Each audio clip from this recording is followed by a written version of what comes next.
Hey Cam, we're back at the books again. Today we're going to be reading Cloudy with a Chance of Meatballs. Written and illustrated by the Barretts. I think they're a couple, or like brother and sister. It's cute, I think. And this is my copy. You can see the Amanda Martin chanter written in my dad's handwriting. And a cool line.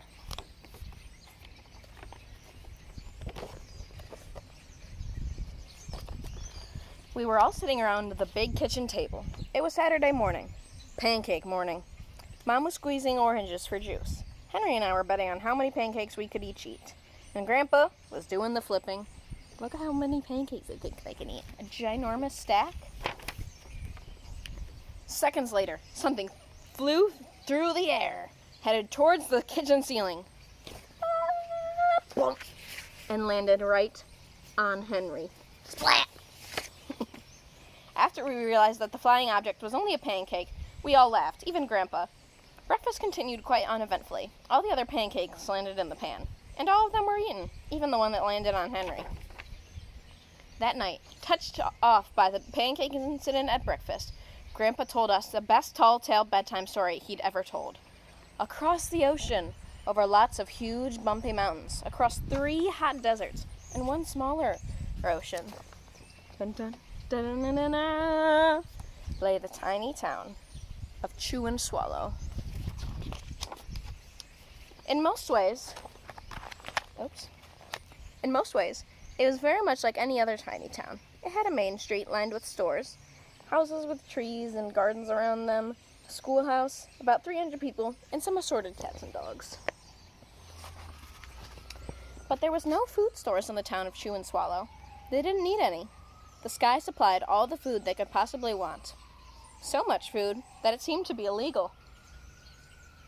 Get out of here, Siren, I'm trying to read a book. Goodness gracious me. The only thing that was really different about Chew and Swallow was its weather. It came at 3 times a day, at breakfast, lunch, and dinner. Everything that everyone ate came from the sky. Look at them looking for food. Even the dog. I think that's something Griffey would do. Whatever the weather served, that was what they ate. But it never rained rain, it never snowed snow, and it never just blew wind. It rained things like soup and juice. It snowed mashed potatoes and green peas. Sometimes the wind blew in storms of hamburgers. There's the juice and or soup, mashed potatoes and green peas, and the burger storm! Dun, dun, dun, dun. That's an insane storm. I would never want to be stuck in Hurricane Burger cane, maybe? I don't know. The people could watch the weather report on television in the morning, and they would even hear a prediction for the next day's food. See here, it seems like it's cloudy with a chance of meatballs. If only that was the title of the book or something. That's so interesting. When the townspeople went outside, they carried their plates, cups, glasses, forks, spoons, knives, and napkins with them. That way they would always be prepared for any kind of weather. If there were leftovers, and there usually were, people took them home and put them in their refrigerators in case they got hungry between meals. So we got some pancake rain, just like it was happening that morning in their house. Some pie, storming out the baseball game. Game called on account of pie, is what this sign says. This person has an umbrella full of orange juice and he's feeding it to his dog. And this lady is catching fried chicken on her way to work. What a way to go to work, am I right? I don't want to go to work unless I'm catching fried chicken.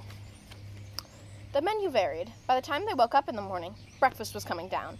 After a brief shower of orange juice, low clouds of sunny-side-up eggs moved in, followed by pieces of toast. Butter and jelly sprinkled down for the toast, and most of the time, it rained milk afterwards. Look at this tree full of breakfast. Holy smokes.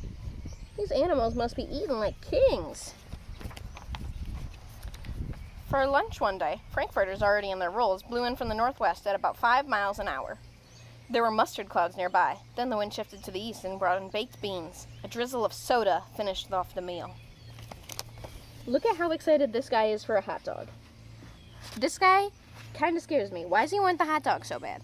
They are all coming down. It's not like he's going to miss a hot dog. I think we should all look out for that guy. Dinner one night consisted of lamb chops, becoming heavy at times, with occasional ketchup. Periods of peas and baked potatoes were followed by a gradual clearing, with a wonderful jello setting in the west. Look how pretty that is. The deer and all the animals watching the beautiful, beautiful Jell-O. You know, I'm not a Jell-O fan, but I'd eat that one. The sanitation department of Chew and Swallow had a rather unusual job for a sanitation department.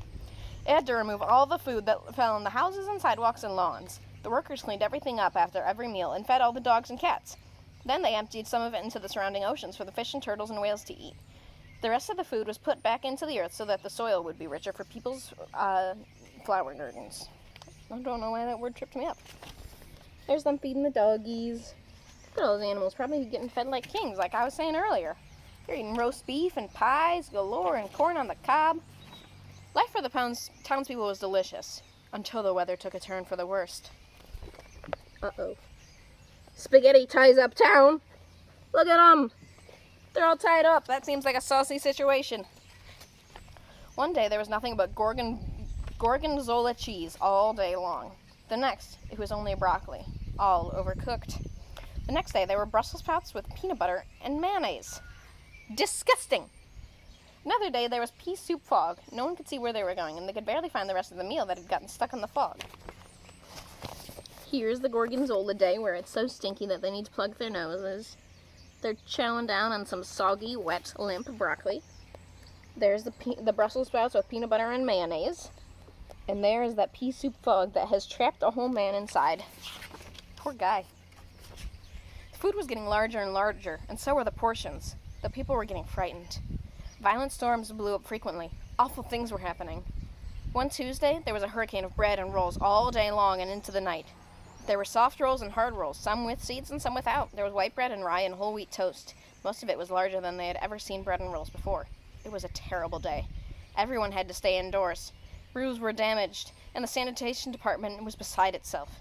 The mess took 4 days to clean up, and the sea was full of floating rolls.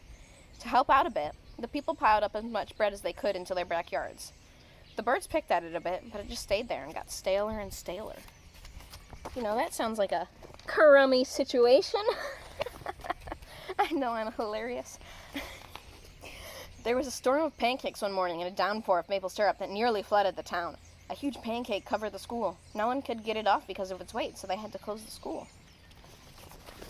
Look at that giant pancake. These poor kids can't go to the school. I think this one looks particularly devastated by the prospect of school closing down. Lunch one day brought 15-inch drifts of cream cheese and jelly sandwiches. Everyone ate themselves sick, and the day ended with a stomachache. Look at those poor kids getting a tummy ache. There was an awful salt and pepper wind accompanied by an even worse tomato tornado. People were sneezing themselves silly and running to avoid the tomatoes. The town was a mess. There were seeds and pulp everywhere. Do you think that guy is getting any sort of clean? Maybe he got sprayed by the skunk, and that's why he's taking a bath with all the tomato tornado going around. The sanitation department gave up. The job was too big. Everybody feared for their lives. They couldn't go outside most of the time. Many houses had been badly damaged by giant meatballs. Stores were boarded up, and there was no more school for the children. So a decision was made to abandon the town of Chew and Swallow. It was a matter of survival. This lady and her baby are running from donuts. This person over here almost got speared by a pickle. This poor guy's trapped under a burger. Life seems dangerous here. The people glued together the giant pieces of stale bread, sandwich style, with peanut butter. Look at these carpenters. They're doing a fantastic job of that. And took the absolute necessities with them and set sail on their rafts for a new land. Pizza boat, pizza boat. Look at that cool sail made out of pizza. The dog's leaving in the way. After being afloat for a week, they finally reached a small coastal town, which welcomed them. The bread had stood up surprisingly well enough for them to build temporary houses out of it. Sandwich house! I'd love a sandwich house. I mean, the birds would, especially, and then it would kind of get eaten. Maybe I wouldn't love a sandwich house. Shoot. The children began school again, and the adults all tried to find places for themselves in the new land. The biggest change they had to make was getting used to buying food at the supermarket. They found it odd that the food was kept on shelves, packaged in boxes, cans, and bottles. Meat that had to be cooked was kept in large refrigerators. Nothing came down from the sky except rain and snow. Clouds above their heads were not made of fried eggs. No one got hit by a hamburger again. And nobody dared to go back to Chew and Swallow and find out what happened to it. They were too afraid. Henry and I were awake until the very end of Grandpa's story. I remember him giving me a bedtime kiss. I forgot that this was all a story. I thought it was real. The next morning, we woke up to see snow falling outside our window. We ran outside for breakfast and ate it a little faster than usual so we could go sledding with Grandpa. Look at that pretty snow. It's a beautiful day. It was funny, but even as we were sliding down the hill, we thought we saw a giant pat of butter at the top, and we could almost smell the mashed potatoes. The end.